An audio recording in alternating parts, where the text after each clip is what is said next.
This is not a dirty South case.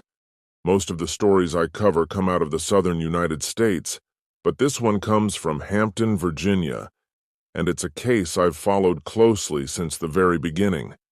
In January of 2022, a 4-year-old little boy named Cody Bigsby was reported missing by his father. What was first described as a desperate search for a missing child quickly became one of the most disturbing child neglect and homicide cases in recent memory. Cody has never been found. His father, Cody Bigsby, has since been convicted and held responsible for what happened, but for many people who followed this case, justice still feels incomplete. This video is not about shock value. It's about accountability. It's about failures that cost a child his life. And it's about keeping Cody's name alive, because Cody mattered.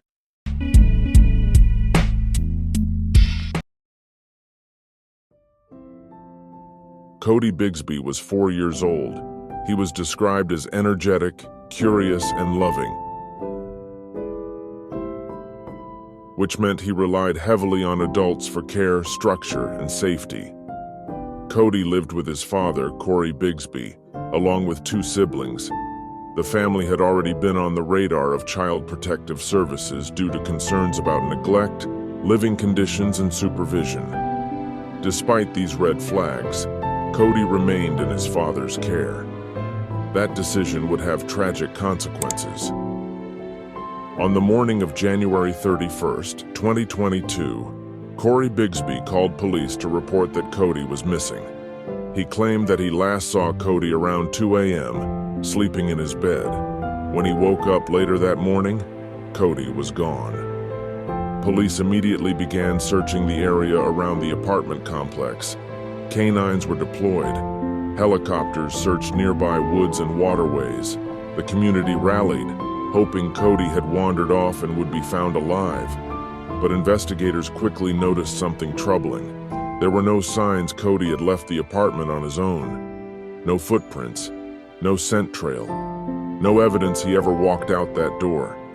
As police questioned Cody Bigsby, his story began to unravel. He gave conflicting timelines. He couldn't clearly explain when he last saw Cody, and his behavior raised concerns among investigators. Unfamiliar with the neighborhood, and had never wandered off alone before, the idea that he simply disappeared without leaving a trace didn't make sense. Within days, the search shifted, from rescue to recovery. And then came the arrest.